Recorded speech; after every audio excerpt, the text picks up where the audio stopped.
मेरी आंखों के सामने बड़ी तादाद में मौजूद हाजी चौक और उसके इतराफ के तमाम बड़े बुजुर्ग माएं बहनें,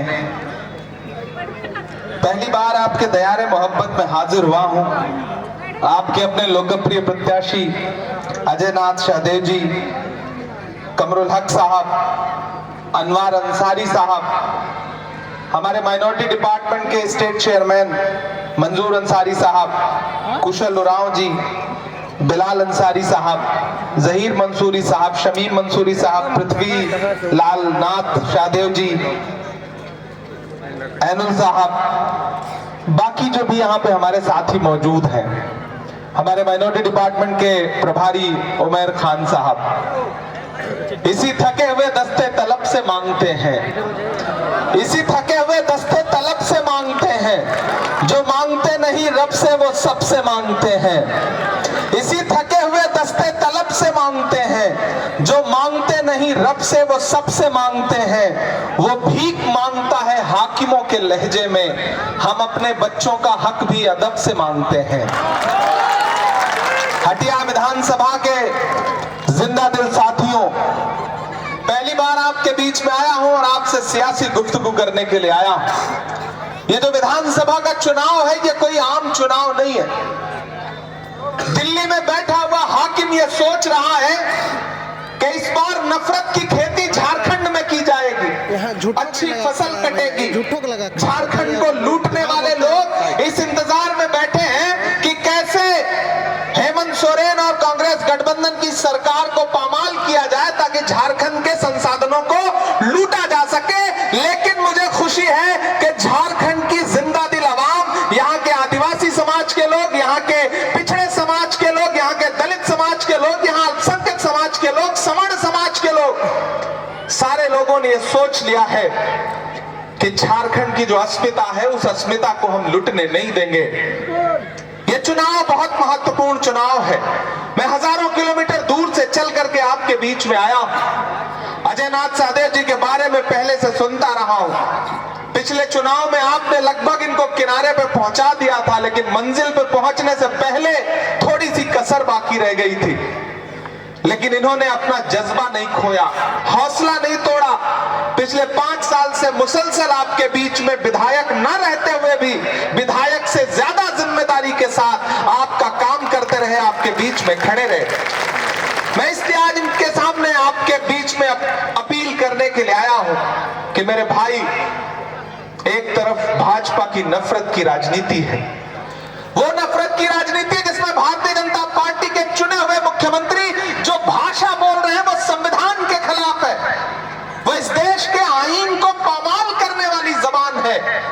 लेकिन पूरी बेशर्मी के साथ जो भाषा झारखंड में बोली जा रही है, उस पर भारतीय जनता पार्टी को बड़ा गर्व है, बड़ा फख्र है। लेकिन ये हटिया विधानसभा है, यहां हिंदू हो, मुसलमान हो, सिख हो, ईसाई हो, आदिवासी हो, दलित हो, सब एक दूसरे से जुड़ के रहते हैं। ये मोहब्बत की जमीन है।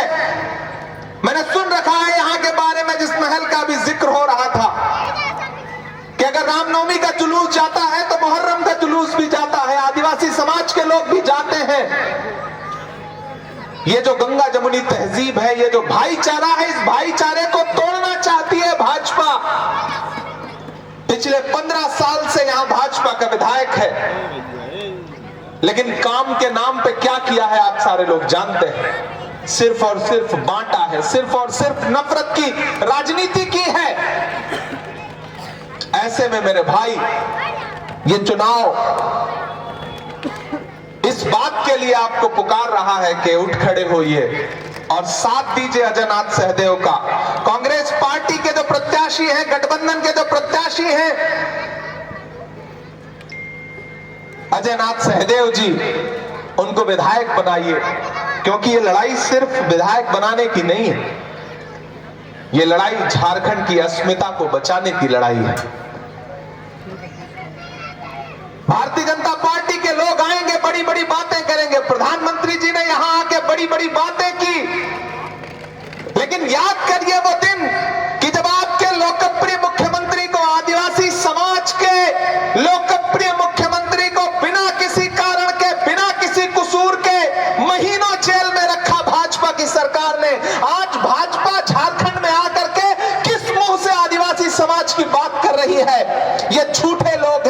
ये धोखेबाज लोग हैं। याद करो इनके तमाम नारे। इन्होंने नारा लगाया था बेटी बचाओ बेटी पढ़ाओ। 2014 में प्रधानमंत्री ने नारा लगाया बेटी बचाओ बेटी पढ़ाओ। इन्होंने नारा लगाया बहुत हुई महंगाई की मार, अब की बार मोदी सरकार। इन्होंने नारा लगाया सबका साथ सबका विकास। इन्होंने नारा लगाया कि खजाने की चाबी चौकीदार को सौंप दो, हम देश नहीं लुटने देंगे। लेकिन हर नारे की सच्चाई आखिर में क्या निकली? पहला नारा था बहुत हुई महंगाई की बार, अब की बार मोदी सरकार। लेकिन हालत क्या हुई? जो पेट्रोल डीजल 58 रुपए लीटर बिकता था वो 100 रुपए के पास पहुंच गया। यह है इनके नारे की सच्चाई। जो गैस सिलेंडर 350 रुपए 400 रुपए का बिकता था वो 1000 रुपए के पार पहुंच गया। यह है इनके नारे की सच्चाई। क्या नहीं महंगा हो गया? मैंने तो देश की पार्लियामेंट में खड़े होकर के नरेंद्र मोदी जी से आंख मिला के कहा था कि भाजपा की सरकारें वो सरकारें हैं जो अपनी पसंद की फिल्मों पर टैक्स फ्री करती हैं और कफन पर जीएसटी लगाती हैं, टैक्स लेती हैं। शर्म आनी चाहिए इनको। ये भाजपा की सरकारें वो सरकारें हैं। इसीलिए इनके झांसे में मत आइएगा। ये धोखेबाज लोग हैं। ये नारा कुछ और लगाएंगे, करेंगे कुछ और। इन्होंने नारा लगाया था बेटी बचाओ बेटी पढ़ाओ, याद है प्रधानमंत्री का यह नारा? और फिर इस नारे की सच्चाई क्या निकली कि हाथरस में एक दलित बिटिया के साथ जब बलात्कार हुआ तो उसकी लाश को रात के 2 बजे बिना परिवार की मर्जी के भाजपा की सरकार ने पुलिस लगा करके रात के 2 बजे जलवा दिया। यह है भाजपा के नारे की सच्चाई। जंतर मंतर पर पार्लियामेंट से महज 500 मीटर की दूरी पर जंतर मंतर पर ओलंपिक पदक लाने वाली बेटियां जब अपना हक मांगने के लिए बैठी तो दिल्ली पुलिस ने उन ओलंपिक लाने वाली बेटियों को, पहलवान बेटियों को दिल्ली की सड़कों पे घसीटने का काम किया। यह है इनके नारे की सच्चाई। इनके झूठ के नारे के चक्कर में कभी मत पड़िएगा। और इन दिनों आकर के नारा लगा रहे हैं नफरत वाला। उनके पास नफरत के नारे हैं, हमारे पास क्या है? नफरत छोड़ो भारत जोड़ो। हमारा नारा क्या है? नफरत छोड़ो भारत जोड़ो। 4000 किलोमीटर राहुल गांधी चले नफरत मिटाने के लिए। मैं चला था राहुल गांधी के साथ कन्याकुमारी से कश्मीर तक। अपने पैर के छालों की परवाह किए बगैर वो इंसान कितना चलता रहा? 4000 किलोमीटर पैदल चलता रहा।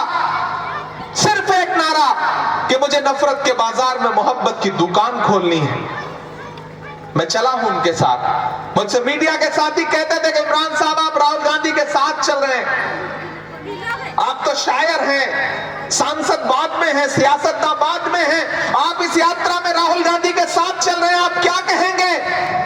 तब मैं कहता था कि जो हर जालिम से टकराएगी वो आंधी बनाऊंगा, जो हर जालिम से टकराएगी वो आंधी बनाऊंगा। नए अंग्रेज आए हैं, नया गांधी बनाऊंगा। 4000 किलोमीटर पैदल चलता रहा वो इंसान।